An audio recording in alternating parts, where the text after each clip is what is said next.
종려주일입니다. 종려주일은 예수님께서 십자가 순환을 당하기 위해서 예루살렘에 입성하신 날입니다. 예수님이 예루살렘에 입성하심으로 인해서 이제 고난이 시작되는 것이죠. 그래서 이번 주간을 가리켜서 고난주간이라고 부릅니다. 성경에 보면 고난주간의 내용이 상당히 많이 기록이 돼 있어요.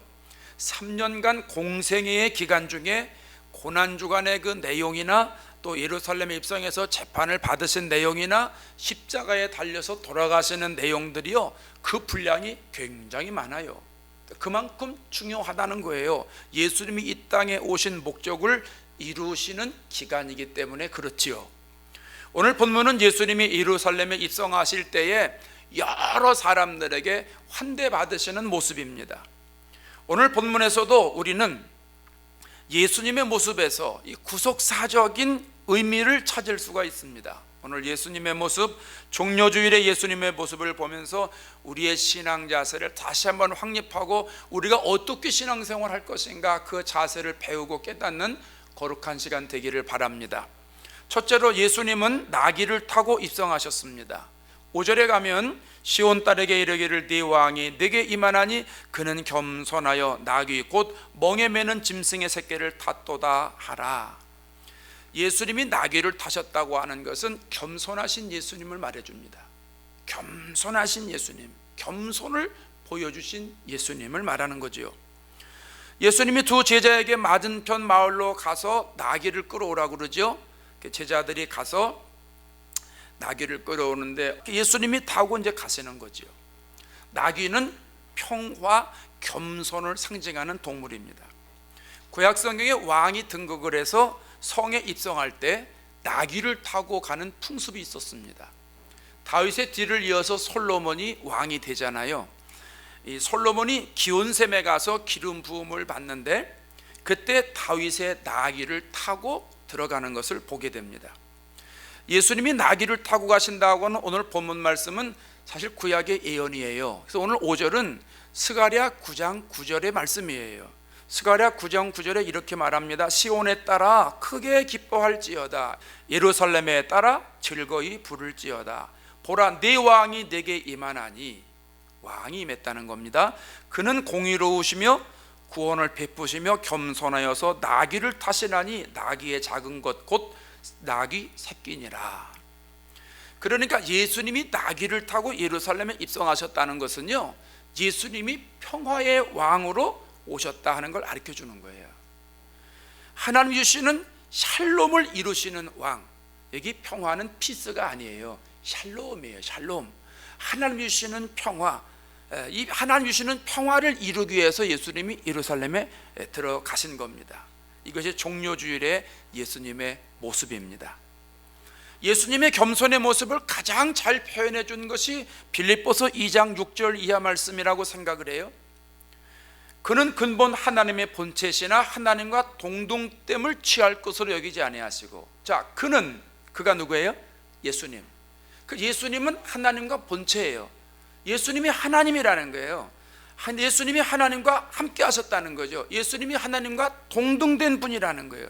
그런데 그 동등된 것을 취하지 아니하셨다 하는 얘기예요.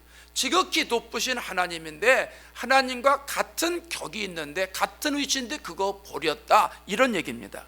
그리고 그 다음에 오히려 자기를 비워 종의 형체를 가지사 사람들과 같이 되셨고 사람의 모양으로 나타나셨다, 이렇게 말합니다.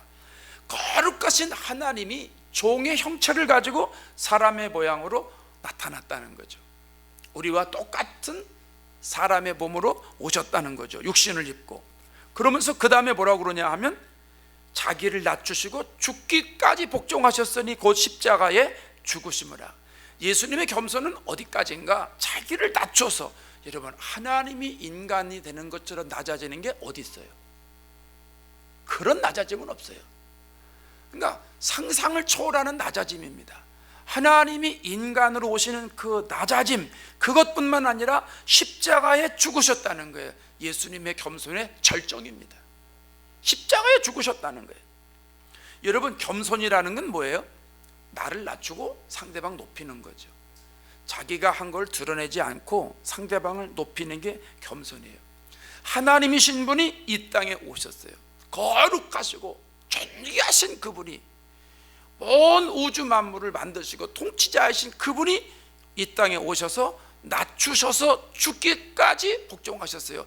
우리를 구원하시기 위해서 십자가에 달려 돌아가심으로 우리를 높여주셨어요. 우리의 영혼을 살려주셨다는 거예요. 여러분, 얼마나 귀한 은혜예요. 말로 헤아릴 수 없는 귀한 은혜예요. 생각해 보세요. 하나님이신 분이 하늘 보좌를 버리시고 이 땅에 오셨어요. 얼마나 불편하겠어요. 얼마나 불편하겠어요.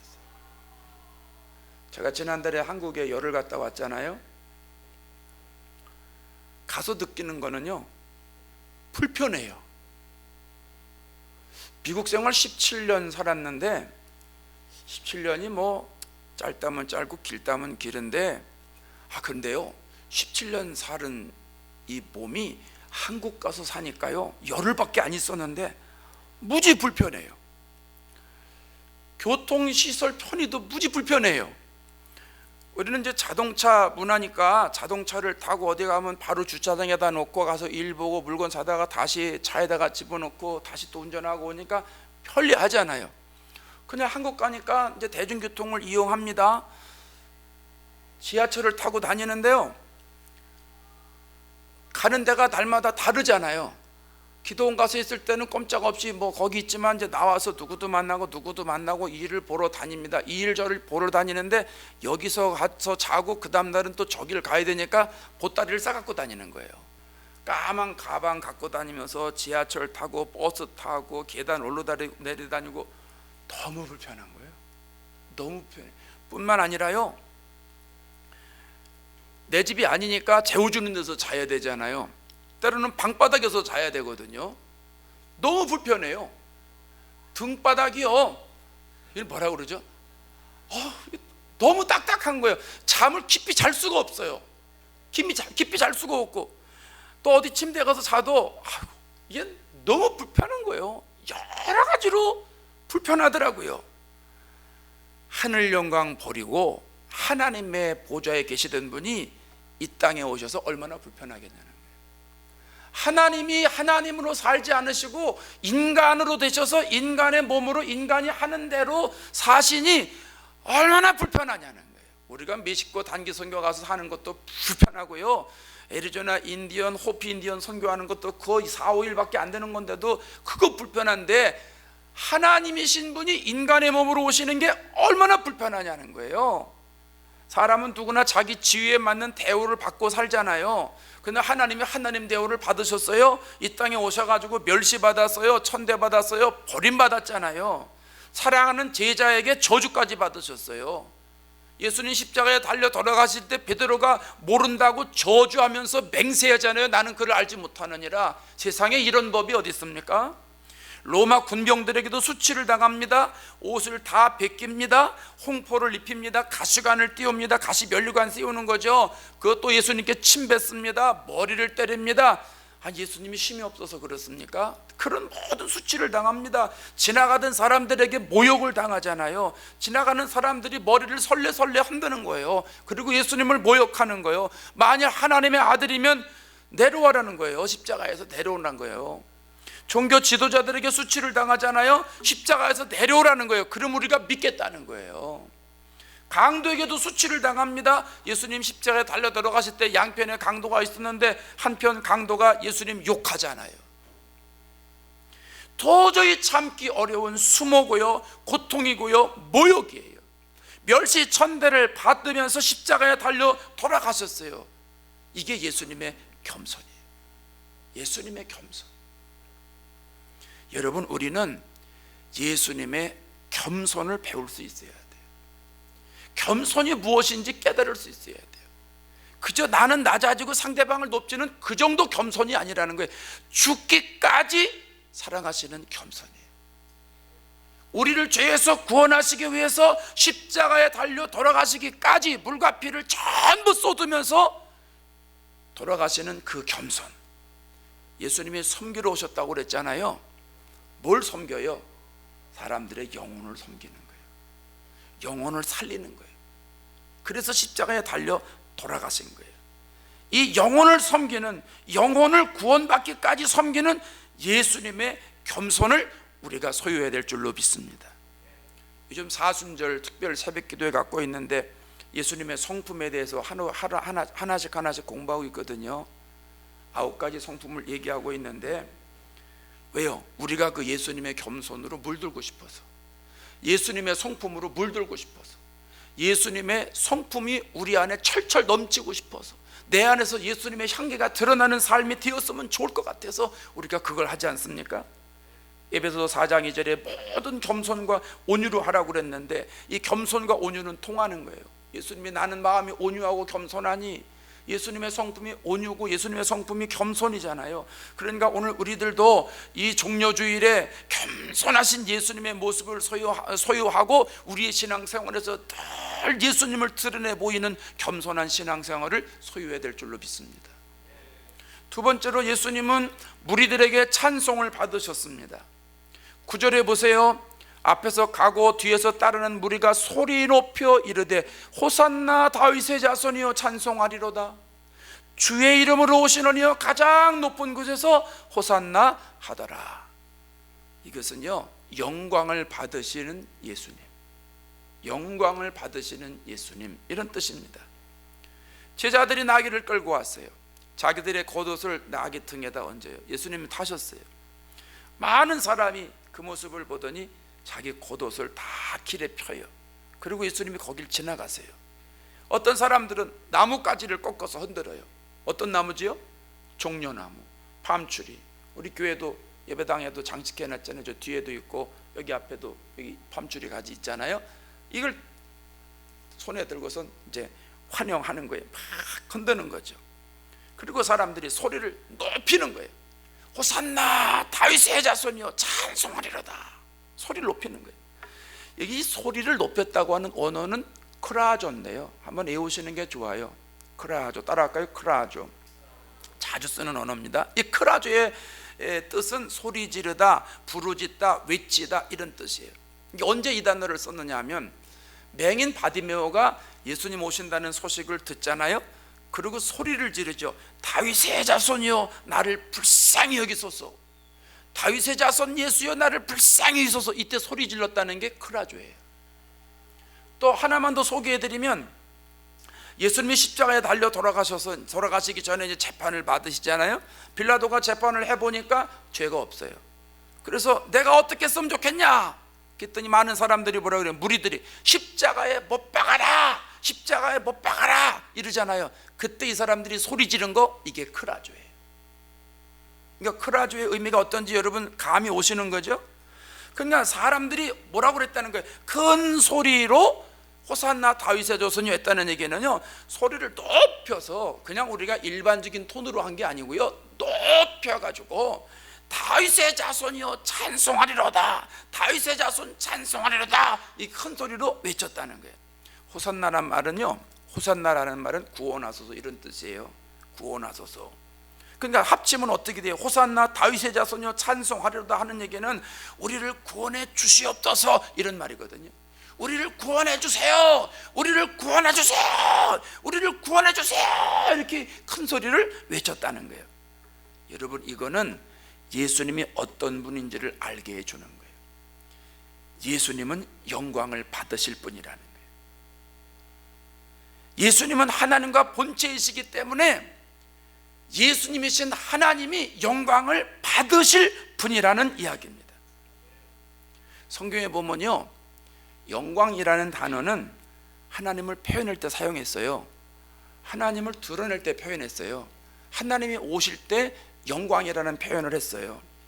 출애굽기에 가면은 이스라엘 백성들이 애굽에 나와서 홍해를 건너가는데 애굽 사람들이 하나님을 인정을 안 합니다. 그러니까 하나님이 뭐라고 그러시냐면, 바로와 그의 병거와 마병으로 말미암아 영광을 얻을 때에야 애굽 사람들이 나를 여호와인 줄 알리라 그랬어요. 애굽의 바로와 병거와 마병들이 이스라엘 백성 쫓아오다가 바닷속에 들어가서 다 수장당해 죽잖아요. 그때 야, 저 하나님이 진짜 하나님이다, 저 하나님이 진짜 여호와 하나님이다, 그렇게 알게 된다는 거예요. 또 성막을 만들 때 하나님이 많이 이제 나타나시잖아요. 회막이 이제 하나님의 집이잖아요. 그 회막에 구름이 이렇게 쫙 덮여요. 그리고 성경은 뭐라고 그러냐면 여호와의 영광이 회막에 충만하매. 모세가 하나님을 만나러 가잖아요. 시내산에 올라가서 하나님을 만나는데 여호와의 영광이 시내산 위에 머물렀다 그랬어요. 하나님의 영광이 내려왔다는 거예요. 누가 내려왔다는 거예요? 하나님이 내려오셨다는 거예요. 그 모습을 이스라엘 백성들이 보지요. 여호와의 영광이 이스라엘 자손의 눈에 맹렬한 불같이 보였고, 하나님의 영광이 모세를 감싸니까 이스라엘 백성들이 그걸 보는데 불같이 보였다는 거죠. 레위기에도 보세요, 민수기에도 보세요, 여호와의 영광이 회막에서 나타나셨다고 계속 얘기를 합니다. 역대하에 가면 솔로몬이 성전 봉헌할 때 여호와의 영광이 그 성전에 가득하다 그랬어요. 시편에 가면 영광이라는 말을 많이 기록하잖아요. 그의 이름의 영광을 찬양하고, 그의 이름이 누구예요? 하나님의 이름. 하나님의 이름을 찬양할 때 영광이라고 그래요. 여호와의 이름에 합당한 영광을 돌려라. 너희 권능 있는 자들아, 영광과 능력을 여호와께 돌려라. 주의 영광을 그들의 자손에게 나타내소서. 모든 영광은요, 하나님을 부를 때 영광이라고 쓰는 거예요. 하나님에 대해서. 요한계시록 7장에 가면 이런 말씀이 나와요. 하늘의 천사들과 구원받은 백성들의 장로들이, 24장로라고 그러죠. 구약의 12지파, 신약의 12제자. 그래서 구약과 신약의 모든 예수 믿는 사람들의 대표가 24장로입니다. 그러니까 영적인 피조물인 천사들과 믿음으로 구원받은 백성들이 다 모여서 이제 하나님 앞에 찬양을 하고 영광을 돌리는데, 보좌에 앉으신 우리 하나님과 어린 양에게, 보좌에 앉으셨는데 하나님과 우리 어린 양에게, 어린 양은 예수님입니다. 그러니까 보좌에 하나님과 예수님이 앉아 있는데 천사들과 구원받은 모든 백성들이 뭐라고 찬양을 하냐 하면요, 이렇게 나옵니다. 찬송과 영광과 지혜와 감사와 존귀와 권능과 심이 우리 하나님께 세세토록 있을지어다. 그러면 예수님을 바꿔 말하면 어떻게 됩니까? 찬송과 영광과 지혜와 감사와 존귀와 능력과 심이 우리 예수님께 세세토록 있을지어다. 할렐루야. 예, 여러분, 우리 신앙생활을 성공적으로 하기 위해서는 하나님께 영광을 돌려야 돼요. 하나님께 영광, 모든 영광 주님께, 모든 영광 하나님께, 모든 영광 하나님께, 모든 영광 하나님께, 모든 영광 하나님께, 모든 영광 예수님께 돌려야 할 줄로 믿습니다. 감리교회를 만드는 요한 웨슬레의 동생이 찰스 웨슬레예요. 이분이 예수를 믿으면서 너무 마음에 하나님의 은혜가 넘치는 거예요. 하나님의 영광이 너무너무 거룩하니까 어떻게 주체를 할 수가 없는 거예요. 그래서 뭐라고 고백하냐면, 만입이 내게 있으면 내가 주님을 찬양하겠다. 이게 무슨 얘기예요?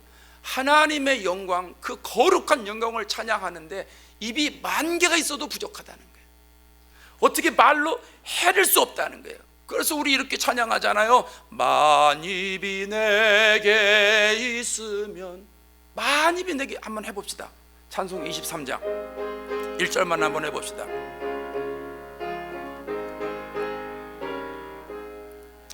만입이 내게 있으면 그 입 다 가지고 내 구주 구시는 종을 늘 찬송하겠네. 한 번 더 합시다. 만입이 내게 있으면 그 입 다 가지고 내 구주 주시는 종을 늘 찬송하겠네.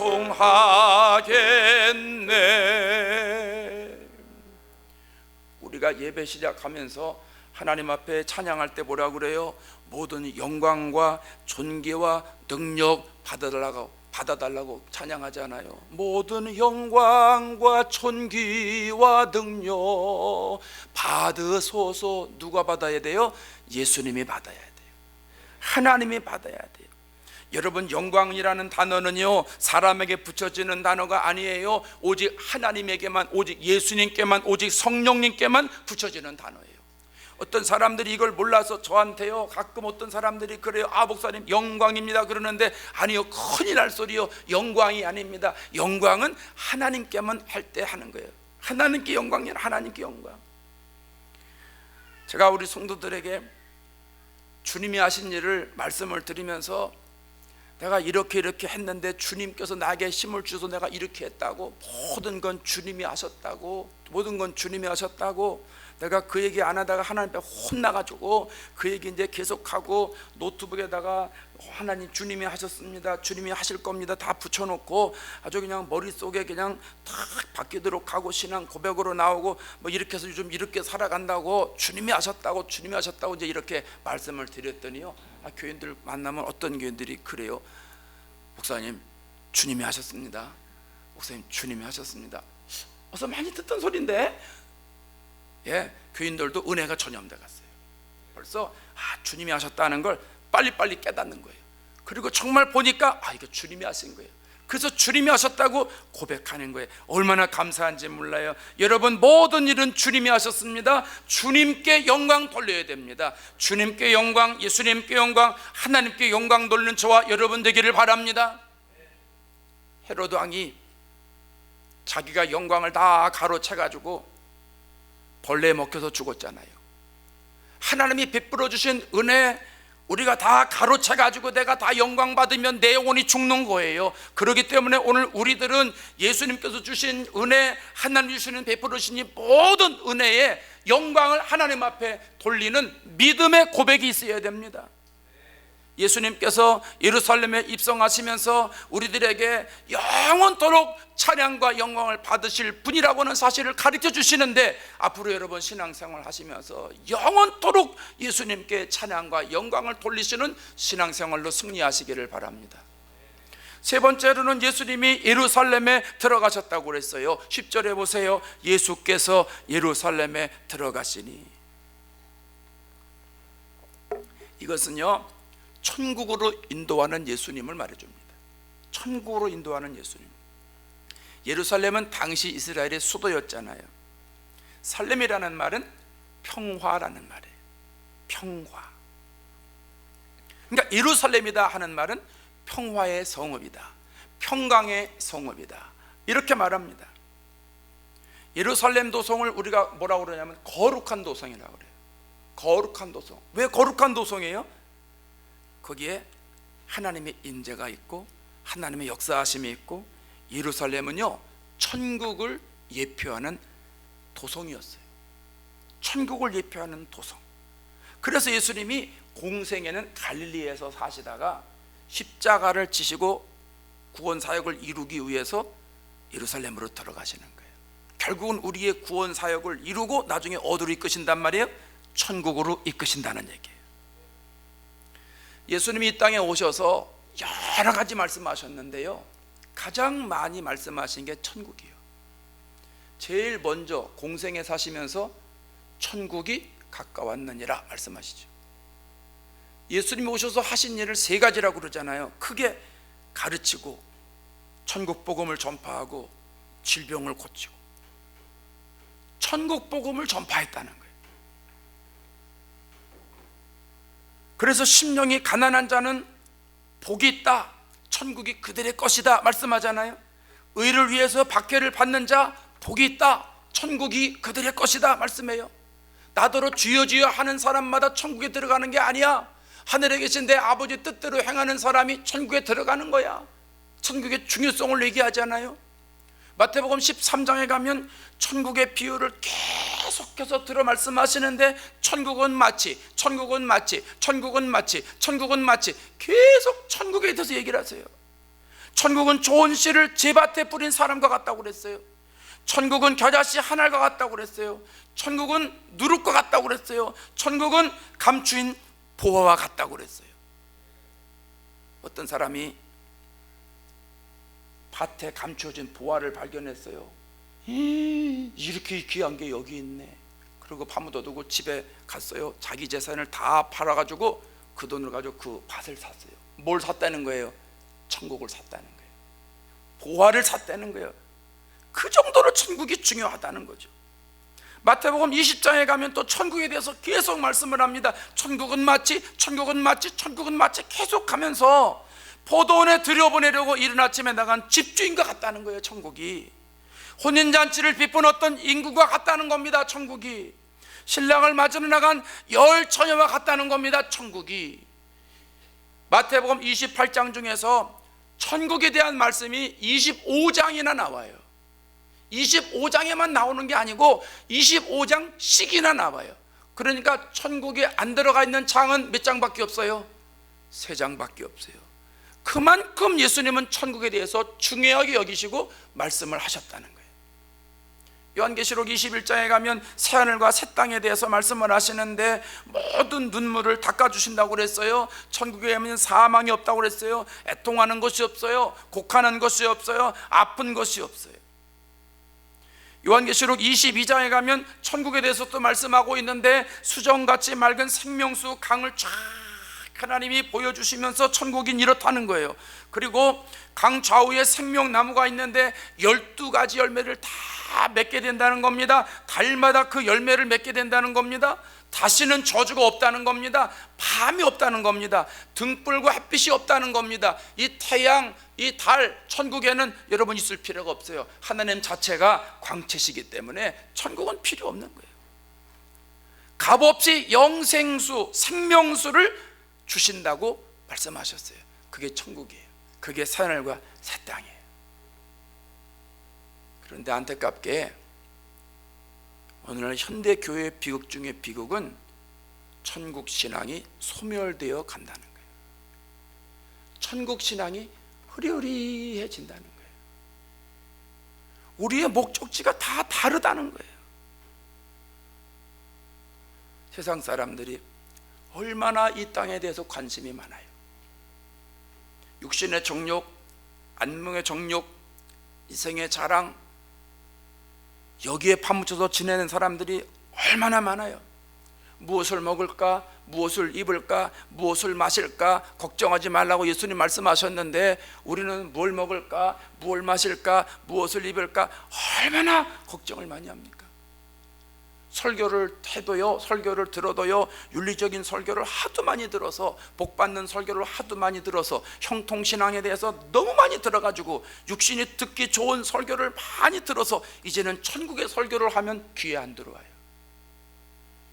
여전히 육신적인 설교를 들어야 마음이 편안하대요. 아니요, 우리는 영적인 설교를 들어야 돼요. 영혼을 살리는 설교를 들어야 돼요. 영혼을 터치하는 설교를 들어야 돼요. 하나님 나라에 대한 설교를 들어야 돼요. 천국에 대한 설교를 들어야 돼요. 여러분, 이런 설교는 내 안에 천국에 대해서 소망을 가지고 있을 때 이런 설교가 들어오는 거예요. 교회는 다니면서도 여전히 육신적인 것에 얽매 있으면 하나님 나라에 대한 설교, 영혼에 대한 설교를 하면 따분하다고 그래요. 지루하다고 그래요. 은혜가 없다고 그래요. 그래서 외면하고 안 들으려고 그래요. 다른 사람 얘기가 아니에요. 우리 교회가 그랬어요. 우리 교회가 예전에, 오래전입니다. 부흥회를 하는데 부흥회 오신 강사 목사님이 이 영혼에 대해서 영적인 설교를 계속 하셨어요. 부흥회가 끝났습니다. 교인들이 은혜를 못 받았다는 거예요. 무슨 말인지 도대체 모르겠다는 거예요. 재미는 있는데 뭔 얘기인지 모르겠다는 거예요. 설교가 너무 길다는 거예요. 자, 깜짝 놀랐어요. 어떡하나, 이게 우리 교회 수준이네, 큰일 났네. 그래서 그 다음부터 기도를 시작을 했어요. 계속 기도를 했어요. 그때 호라의 기도가 처음 나온 거예요. 그때부터 여러분에게 무조건 얘기할 수 없으니까 나부터 꾸준하게 해보고 그러고선 여러분에게 얘기하는 거예요. 제가 여러분에게 얘기할 때는 벌써 검증된 거예요. 내가 한 다음에 여러분에게 말씀드리는 거지, 나는 하지도 않고 여러분에게 말씀드리고 여러분 그렇게 하세요, 이게 설득력이 있습니까? 설득력 없습니다. 그래서 제가 많이 기도하고 하다가 온 교회가 이렇게 해야 되겠구나 해가지고선 호라의 기도 시간, 베드로가 제9식 기도 시간에 성전에 가서 기도할 때 사도행전 3장 1절 말씀, 그게 그 기도가 호라의 기도니까 내가 하나님 만나기 위해서 시간을 정해놓고 하는 그 기도를 해야 되겠구나. 그래서 계속 우리가 그 호라의 기도 시간을 가지고 씨름을 했잖아요. 그리고 나서 한 2년 있다가 그 강사님을 또 모셨어요. 그분은 똑같은 설교입니다. 그 전에도 영적인 설교, 그 이후에도 영적인 설교. 그런데 놀라운 사실은 우리 성도들이 집회 끝났더니 은혜를 많이 받았다는 거예요. 무슨 소리인지 알아듣겠다는 거예요. 시간 가는 줄 몰랐다는 거예요. 얼마나 감사해요. 우리 교회가 영적인 성도들로 바뀌어지는 하나님의 사인이었어요. 얼마나 감사해요. 제가 나이를 많이 먹은 건 아닌데, 나이를 먹으면서 느끼는 거는 자꾸 천국이 나에게 가까이 온다는 걸 자꾸 피부로 느껴요. 내일 모레 죽는다 그 말 아닙니다. 걱정하지 마세요. 오래 삽니다. 한번 죽을 뚱말뚱에다 살아난 사람은요 오래 살아요. 천국의 소망이 자꾸 오는데, 천국에 가면 육신의 생명이 끝나서 하나님 앞에 가면 계산해야 되잖아요. 예? 너 어떻게 살았냐? 너 예수 어떻게 믿었냐? 너 좋은 교회에서 목회 어떻게 했냐? 내가 너한테 교인들 보내줬는데 그 교인들 어떻게 영혼 관리시켰냐? 책임을 물어야 될 거 아니에요. 그럼 내놓을 곳이 있어야 되는데 없으면 안 되잖아요. 천국의 소망을 가지고 있는 사람이 어떻게 세상적으로 살아갑니까? 천국의 소망이 있는 사람이 어떻게 육신의 노예가 돼서 살아갑니까? 있을 수 없는 일이에요. 천국의 소망이 있으니까, 하나님 나라에 간다는 확신이 있으니까 더 충성하게 되는 거예요. 더 열매를 맺어서 그 열매 붙잡고 하나님 앞에 보여드리고 싶은 거예요. 얼마나 감사한지 몰라요. 얼마나 감사한지 몰라. 여러분, 천국 신앙을 회복하시기를 바랍니다. 예수님은 우리를 천국으로 인도하시기 위해서 예루살렘에 입성하시는 거예요. 그리고 십자가에 달려 돌아가시는 거예요. 우리를 구원해서 우리를 영원한 천국으로 이끄시기 위해서 예수님께서 예표로 보여주신 것입니다.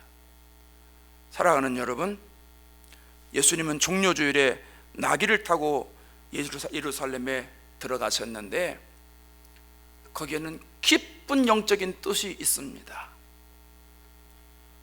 죽기까지 복종하시면서 우리에게 겸손을 보여주셨어요. 가장 높으신 분이 가장 낮은 곳에 오셔서 겸손을 보여주신 거예요. 죽기까지 겸손을 보여주시는 거예요. 그 예수님이 우리의 찬양과 영광을 받으실 분입니다. 영원히 받으실 분입니다. 그 예수님이 결국은 우리를 천국의 삶을 이 땅에 살게 하시고 우리 육신의 생명이 끝나는 날 영원한 천국으로 인도하실 것입니다. 종려주일에 이 확실한 신앙을 가지고 무장하셔서 이번 고난주간 한 주간 동안 예수님의 이름을 높이 들면서 영적인 충만함으로 승리하시기를 주의 이름으로 축원합니다. 기도하겠습니다.